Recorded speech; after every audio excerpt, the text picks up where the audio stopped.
Ok, gravando. Pois bem, che começamos nesse ponto aqui, para ficar fácil de identificar o vídeo depois, né, o diagrama TS, perdão, o sigma T, o diagrama TS a gente vai ver daqui a pouquinho.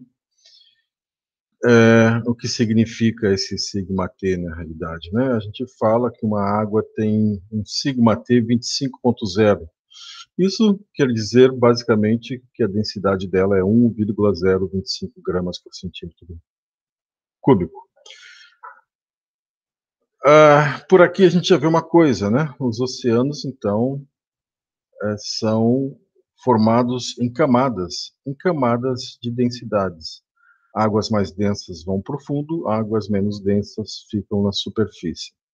A gente vai ver já já como é que isso se, reflete na realidade. Antes disso, a gente vai ter que aprender ainda mais uns poucos conceitos aqui. Vamos lá. Nós já falamos em haloclina, certo? Que é essa região entre a superfície e o fundo, né, onde tem uma grande variação de salinidade. Também existe a termoclina, que é uma região onde tem uma acentuada mudança de temperatura com a profundidade, tá? E geralmente elas ocorrem juntas. E o resultante dessa variação de temperatura e salinidade é que nós vamos ter uma variação de densidade, certo?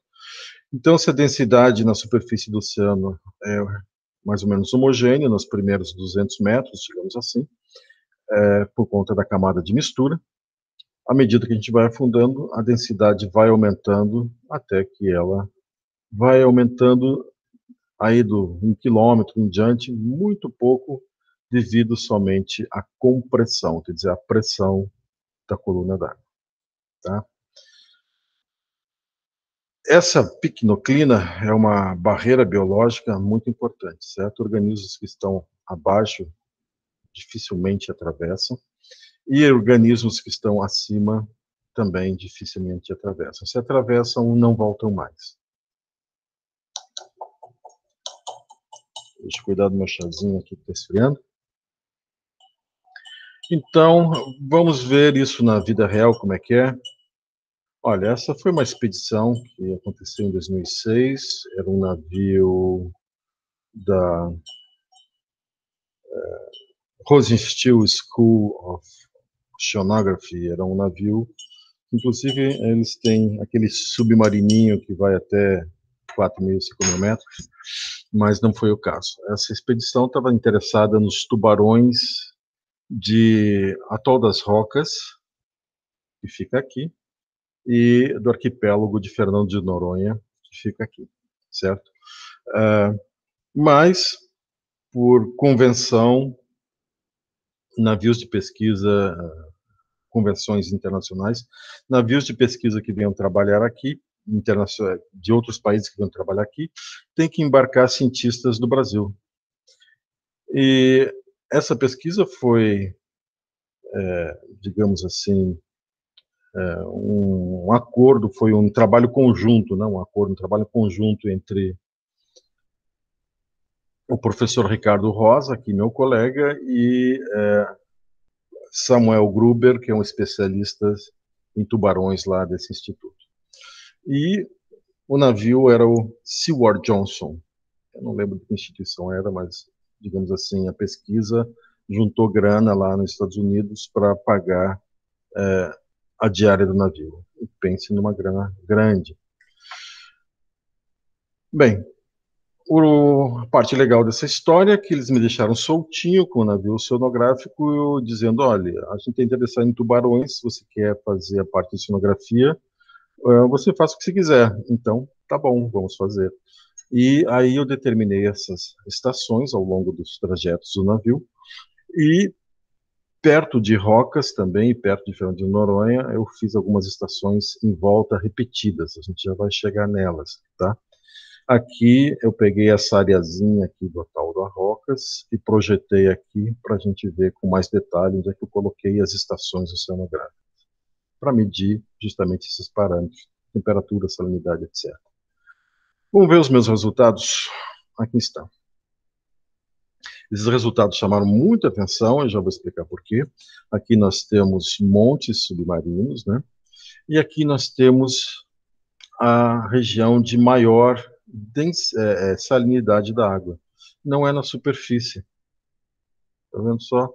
Aqui a superfície tem salinidade de 35,6 e aqui nós temos 36,4 e às vezes até 37, junto aqui do continente sul-americano, junto de João Pessoa, algo entre João Pessoa e Natal, no Rio Grande do Norte.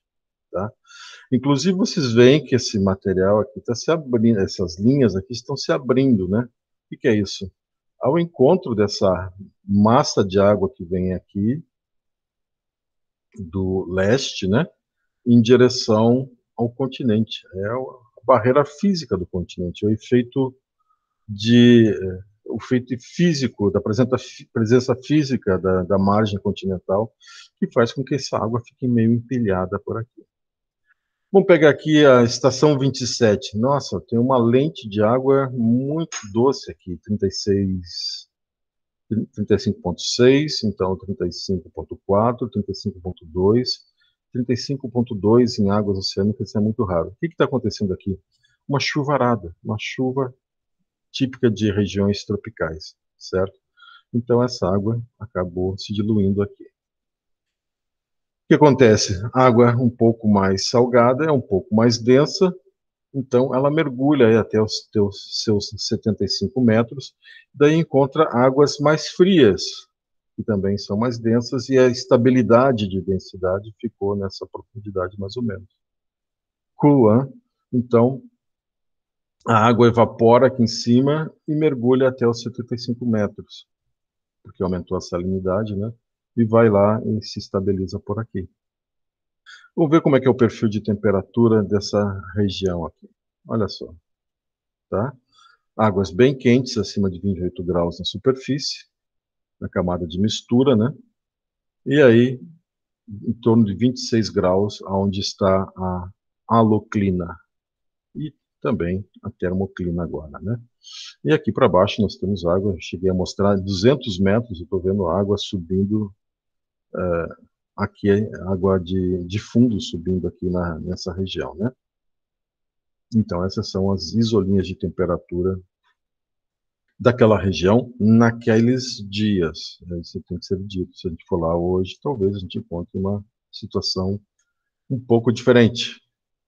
E aqui, então, a densidade, certo? A água mais densa que eu trabalhei aí tinha 26,5 sigma T. Ok? E é menos densa lá na estação 27 de novo por conta das chuvas, água de 22,5. Praticamente sem plâncton, que é o maior. O plâncton que estava aqui ou morreu ou caiu fora, porque uma salinidade muito baixa, eles iam ter um choque osmótico. A maior parte das espécies, pelo menos. Ok? Então, nós vamos encontrar aqui que a termoclina e a haloclina e a picnoclina, por extensão, né? Está aqui entre 24,5 e 24 sigma T, densidade. Tá? Aqui é um divisor de águas. Para cá eu tenho águas profundas, para cá eu tenho águas superficiais. Mas a coisa não acaba aí. Vamos ver como está a clorofila. Olha só. A clorofila está apoiada praticamente na termoclina, como se fosse um tapete ondulante, né? Nessa região onde a gente tem um mínimo de luz, 1% da luz solar. Mas por que as algas se concentram aí? Porque as águas frias aqui do fundo são ricas em nutrientes. Aqui tem plâncton, mas não tem nutrientes, então o fitoplâncton não consegue produzir muita biomassa, certo? E essa é uma condição típica de vários oceanos tropicais, certo? A maior produção primária não está na superfície, onde tem muita luz, está na base da termoclina, onde tem um mínimo de luz suficiente e os nutrientes das águas profundas, onde aconteceu a decomposição e remineralização de tudo que cai aqui da zona eufótica, vamos chamar, né? Bem, vamos dar uma olhadinha então de perto no que acontece em rocas, ou em volta de rocas. Olha só, aqui nós temos essa letrinha aqui, a ZEC é a água sul-equatorial, a corrente da água sul-equatorial. Eu não vou falar em inglês agora, mas enfim, é a corrente sul-equatorial do Atlântico, Atlântico South Equatorial Current. Em verde eu tenho a clorofila, os máximos de clorofila nesses dias aqui, e aonde estava a picnoclina. Veja como o fitoplâncton se apoia praticamente em cima da picnoclina. Aqui nessa data, a saída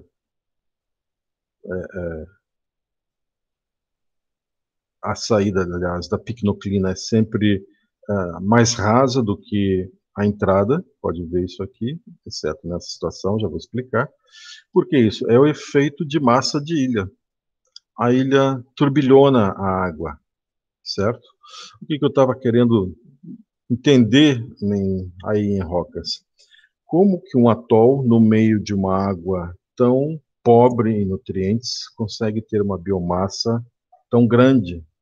E é grande mesmo. Eu mergulhei lá várias vezes, vi bandos de arraias que são meio topo de cadeia, vi barracudas que são topos de cadeia. Aliás, minha experiência com barracudas foi bem traumática. Eu estava bem distraído fotografando corais no costão, quando me virei para o mar aberto, as barracudas estavam a mesma distância, todas elas a mesma distância, formando como se fosse assim um hemisfério em torno de mim e olhando para mim e abrindo e fechando a boca para respirar com aqueles dentões.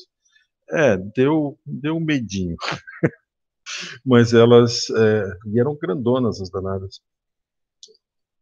Elas, não sei se elas estavam com vontade de me comer, mas eu estava com vontade de comer uma delas para saber se era legal. É uma carne bem gostosa. E dava um bifão enorme cada uma delas. Bem, e à medida que esse efeito de massa de ilha turbilhona essa água, joga a picnoclina lá para cima. E junto com essa picnoclina vem nutrientes.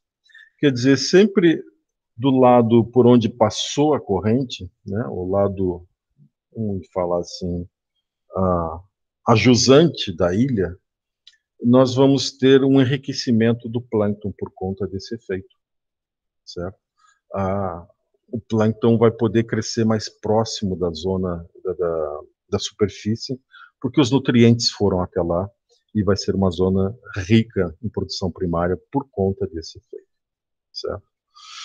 Então, o que eu estou vendo aqui é que os nutrientes chegam lá na base da zona eufótica e com a ilha, né, esses nutrientes são exportados mais para cima da zona eufótica, incrementando a produção primária do bentos e do plâncton.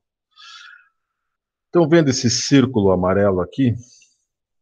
Então, essa é uma teoria que está praticamente demonstrada aqui, né, de que lá existem ondas de profundidade. A gente está acostumado com as ondas da superfície dos oceanos, pois então, existem ondas no meio do oceano, digamos, abaixo da superfície. Tá?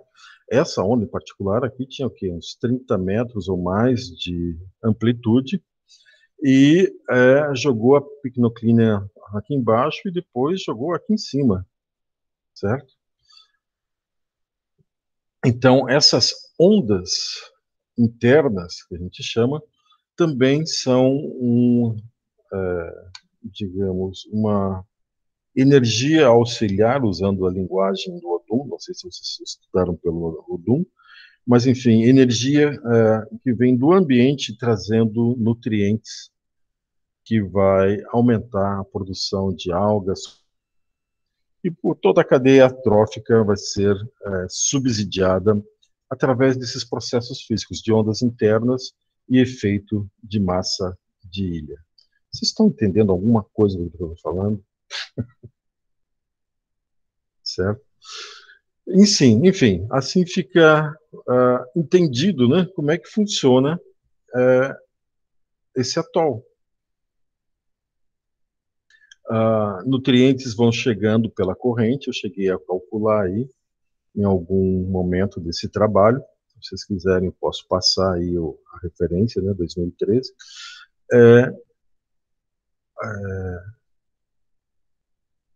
Assim é possível, né, esse atol manter uma biomassa de tubarões, raias, barracudas, aves, que também são meio topo de cadeia, uma biomassa tão grande, uma produção biológica tão alta nessa região. São bombas naturais, né? Adiante. Tem alguma pergunta por aí, antes de eu passar de slide? Olha, vocês podem perguntar a qualquer momento, viu? É só levantar a mãozinha aqui ou entrar no microfone direto, não tem problema. Vamos lá. Pronto, a gente está falando de fotossíntese, de penetração de luz e como isso funciona nos oceanos. De novo, a água é uma substância bárbara. Nesse gráfico que vocês estão vendo aqui, a parte de cima, é o espectro da luz que chega à superfície dos oceanos e dos continentes também, certo? Ou seja, 100% da energia solar na superfície do mar, variando aí da luz visível de 0,4 a 0,7 micrômetros até a parte invisível, ultravioleta e o infravermelho. Agora vamos ver o que acontece quando essa quantidade, esse pacote de energia solar chega no mar. Aqui, a 1 metro de profundidade, já temos somente 45% da energia solar. Tá? 55% da energia solar foi ou refletida ou absorvida na superfície do oceano. Se eu for a 10 metros, eu vou ter somente 16% da energia que eu tinha na superfície. Isso a 10 metros. Até no mergulho de snorkel, sem garrafa, você consegue, pessoas normais assim, conseguem chegar a essa profundidade. E veja só o que acontece com o espectro. A gente tem pouco amarelo, o vermelho já sumiu, o roxo já sumiu, e é por isso que quando a gente tira fotos nessas profundidades, tudo fica azul. Não importa se a pessoa estava com uma roupa amarela, uma garrafa amarela, ou de outra cor, rosa, vermelho, fica tudo em tons de azul. É por isso. Esses comprimentos de onda foram absorvidos pela água do mar e não chegam aos 10 metros. E se você for a 100 metros, isso imaginando que eu estou numa água oceânica, aquela água bem cristalina, limpinha, como era lá em Rocas, por exemplo, o navio estava ancorado a 14 metros de profundidade e eu conseguia ver a âncora, certo? Dava para ver os peixes nadando, tranquilo. Isso é impossível aqui na plataforma continental. Então, lá a 100 metros eu vou ter 1% da energia solar e somente uma parte do azul chega nessa profundidade. Tá? Aqui, somente um plâncton muito pequeno consegue usar essa luz. Geralmente são cianofícias, bactérias, fotossintetizantes, que conseguem viver e manter a produção primária nessa profundidade. Cool, hein?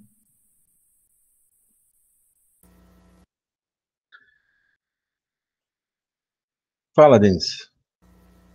Então quer dizer que essa questão da luz chegando até certa parte do oceano, é, os, a influência nos organismos tem a ver com o espectro da frequência da comprimento da onda? Sim, sim, inclusive seleciona os pigmentos.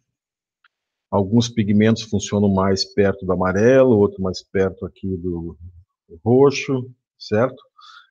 Essas algas não conseguem viver abaixo de 10 metros, por exemplo, tá? Porque tem muito pouco dessa luz nessa profundidade. Então são eliminadas. E essas algas que estão aqui a 100 metros, essas microalgas, né, tem às vezes menores que 10 micras, 2 micras, 1 micra geralmente de tamanho, é, tem pigmentos que conseguem absorver somente esse espectro, essa faixa do espectro nessa profundidade. Isso também é bem legal. Entendi. Obrigado, professor.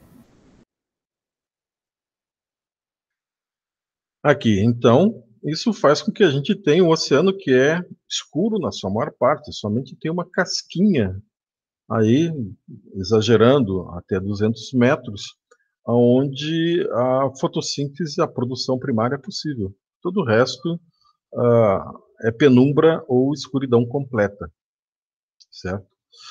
E aí a gente vai ter a zona eufótica, que é a zona bem a casquinha dos oceanos, até 200 metros, onde a gente vai ter, eventualmente, variando de 100 a 1% da luz, da energia luminosa que chega na superfície.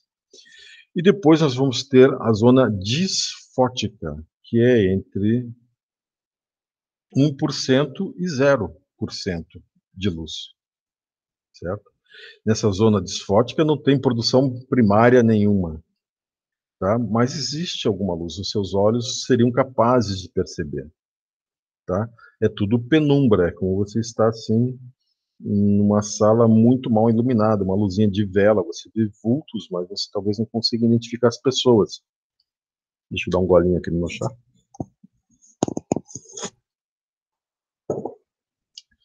Nessa imagem que eu tenho aqui embaixo, eu acho que vocês estão vendo meu cursor aqui, é como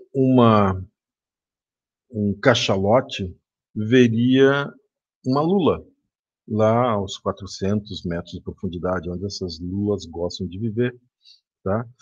Se o cachalote estiver abaixo da lula, o cachalote olhar para cima, ele vai ver isso, certo? Uma região um pouco mais clara no fundo e uma silhueta de uma lula.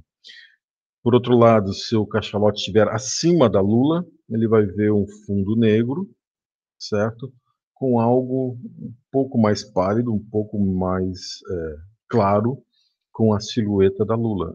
Esse é o mundo dessa zona disfótica, tá? Onde, aliás, o cachalote é um especialista. Cachalotes podem mergulhar até 700 metros, é um negócio absurdo. Imagine a, as adaptações que o corpo de um cachalote tem para segurar a respiração por tanto tempo e aguentar essa pressão toda. Para vocês terem ideia, o recorde de profundidade que um humano chegou, agora não me lembro, mas era algo perto de 180 metros, certo? E um que chegou a perto de 200 metros voltou vivo, mas baixou o hospital, quer dizer, o recorde não está valendo ainda. Um russo, um malucão. Eles fazem yoga, fazem um monte de manobra para baixar o metabolismo, né?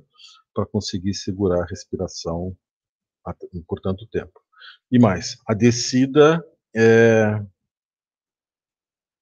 desses caras que batem esses recordes, eles descem, não descem nadando. É um motorzinho preso num cabo que puxa eles até lá embaixo, ou um peso, enfim, eles descem sem fazer nenhum esforço físico. E para subir, eles simplesmente usam a própria densidade do corpo e começam a subir. Tem que subir com velocidade, pode usar um paraquedinho com um pouquinho de ar, assim, sei lá, tem várias maneiras de eles fazerem a subida. A subida tem que ser rápida também. Eles não podem parar nada, eles encostam naquela profundidade e começam a subir rapidamente. Tem vários clipes aí no YouTube, se vocês quiserem ver como é que é esse lance de bater recorde de mergulho, sem garrafas, né? Tem um monte de gente louca fazendo.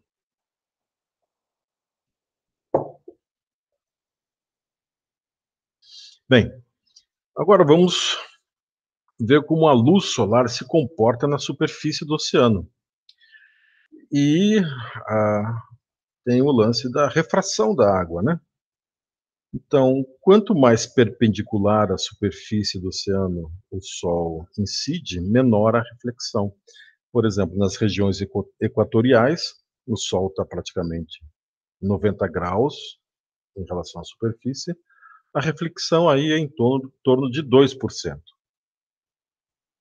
E por incrível que pareça, se você estiver a 45 graus de latitude, sei lá, isso já é Patagônia, né? Você vai ter uma reflexão de 2,8.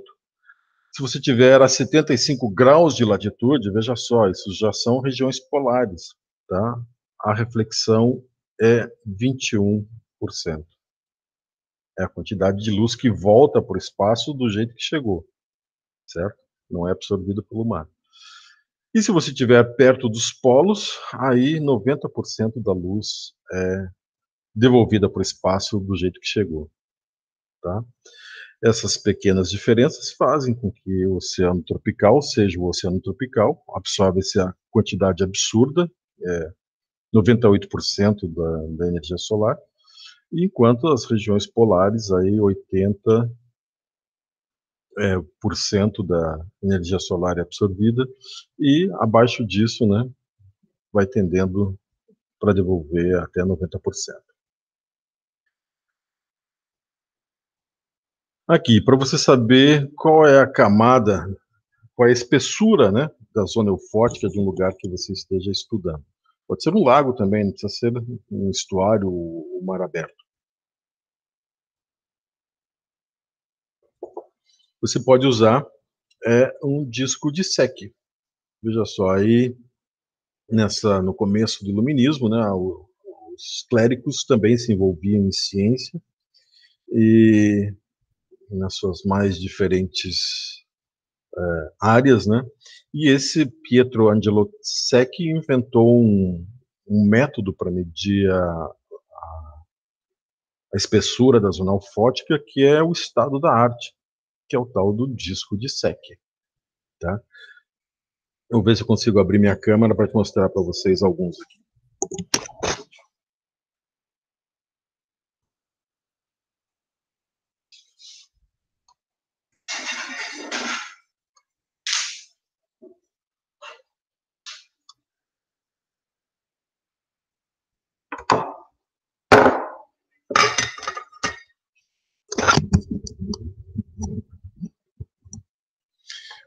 Pronto.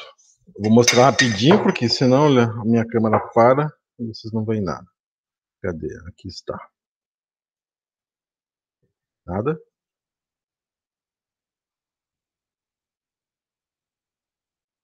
Permitir.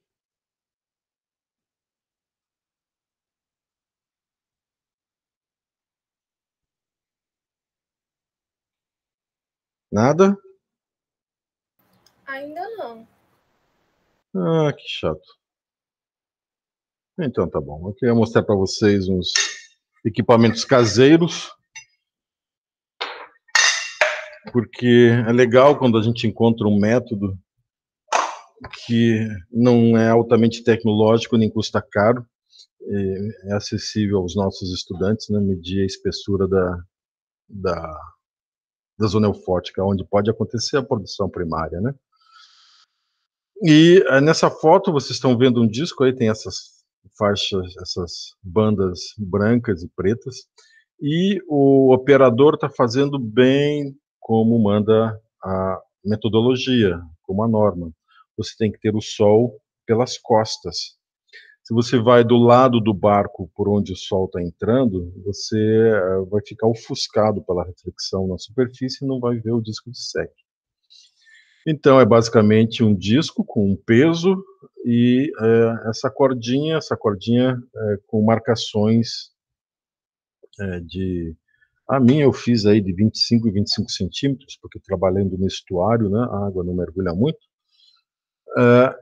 E qual é o lance? Você vai descendo esse disco até que uma hora ele some. Ele sumiu, daí você puxa ele de volta. Opa, apareceu, subiu demais. Até ver assim aquele ponto onde é a extinção da luz, digamos assim, onde você não consegue mais enxergar, praticamente abaixo daquilo você não enxerga mais o disco de Secchi. Aí você mede o fio e usa essa fórmula aqui que é bem batatosa, vale por assim, extremamente mão na roda, né? Você, por exemplo, mediu 3 metros de fio até onde o disco de Secchi está sumindo e aplica a fórmula, multiplica por 2,709 e vai te dar 8 metros e alguns centímetros. Essa é a espessura da zona eufótica. A 8 metros eu vou ter 1% da luz, da energia luminosa, né, que chega na superfície. Ok? Isso é bem facinho de fazer. Se a gente pudesse fazer uma aulinha prática, né, ia ser bem legal.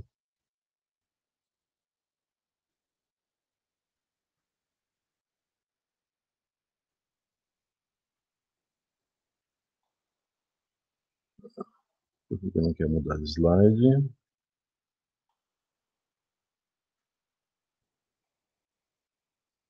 Vamos lá.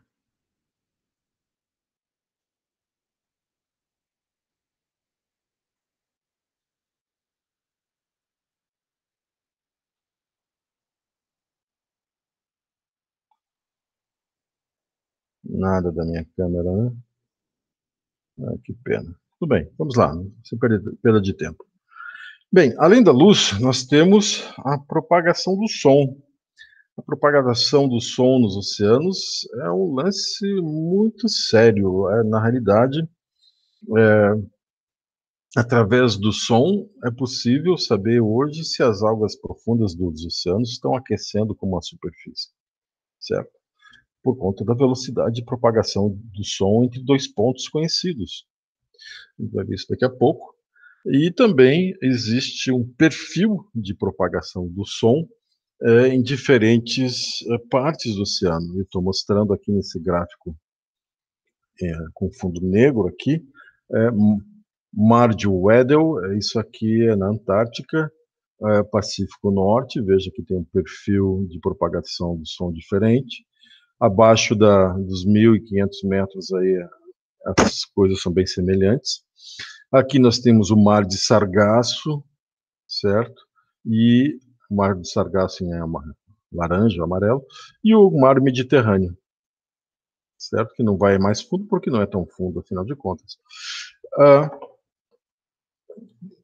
O que está entrando em ação aí, certo?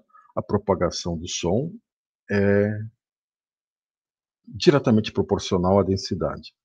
Quanto mais denso o meio pelo qual a onda sonora viaja, mais rápido ela vai viajar, certo?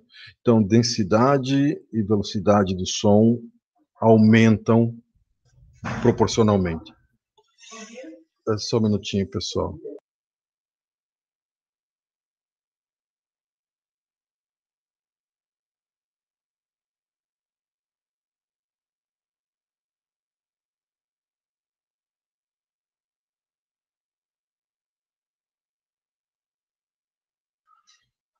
Desculpa aí, gente, chegou meu compromisso, eu vou ter que ir até a reitoria agora, e Eu vou terminar essa explicação na próxima aula, infelizmente. Pessoal, eu vou ter que ser bem rápido aqui na saída, tá ok? Desculpa aí. Já estou encerrando a gravação e até a próxima. Obrigado aí pela atenção. Até mais, professor. Tchau. Tchau.